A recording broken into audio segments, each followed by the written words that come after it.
We will now begin by removing some inserts and interior trim pieces.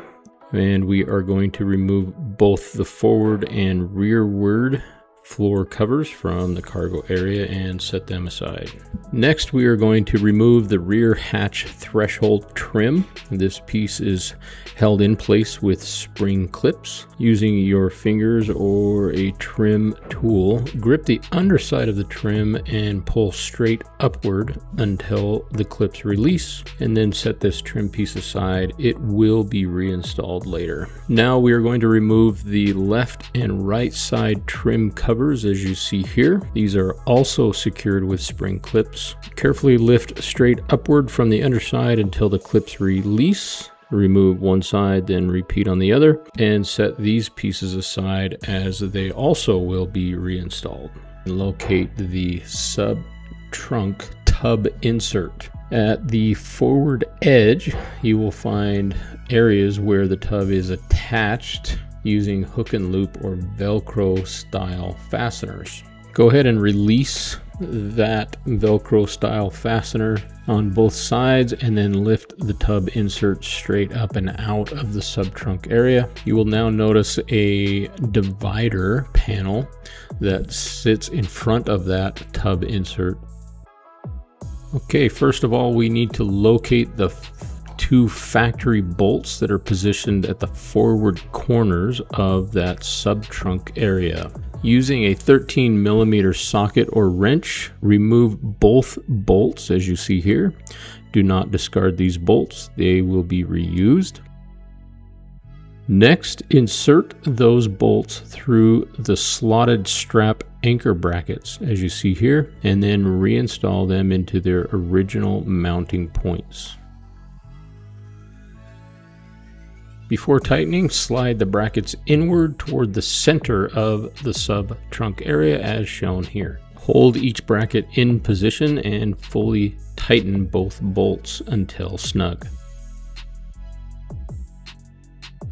You're going to locate the paper cutting template that's included in your kit. Using a measuring tape, we need to identify the exact center point between the left and right sides of the vehicle's interior side panels. Let's mark the center point. Now lay the paper template on the flooring material, aligning the center mark on the template with the center chalk line that you just made at the very rear edge of that flooring material. Now hold the template firmly in place and trace a chalk line along the curved edge of the template. Once that outline is clearly marked, go ahead and remove that paper template. Using the provided box cutter, carefully cut along the chalk line that you just traced.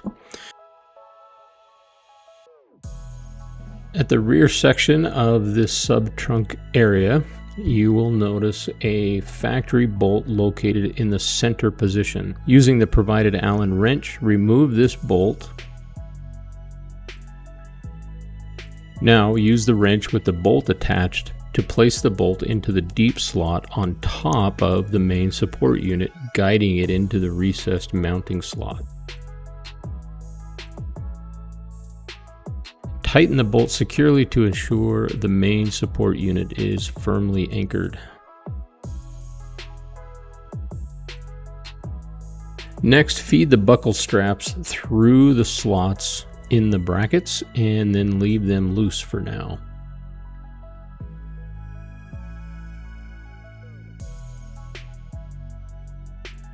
Place the spare tire face down into the sub-trunk area and position it so that one of the wheel spokes is resting on the main support unit assembly. Then use the rubber buckle straps in the forward corners to secure the forward section of the spare tire in place.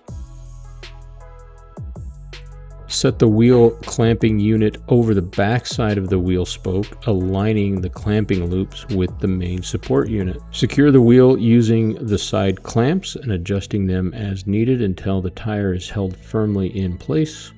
We are going to reinstall the interior trim pieces. Reinstall the left and right interior side trim covers, pressing them down until the spring clips fully engage. Likewise, reinstall the rear hatch threshold trim piece, again pressing firmly until all clips are seated. Once the spare is fully secured, ensure that the foam tool tray along with the jack and tools is secured into the center of the wheel and is strapped in place. Finally, reinstall both floor covers. Ensure proper clearance and a flush fit.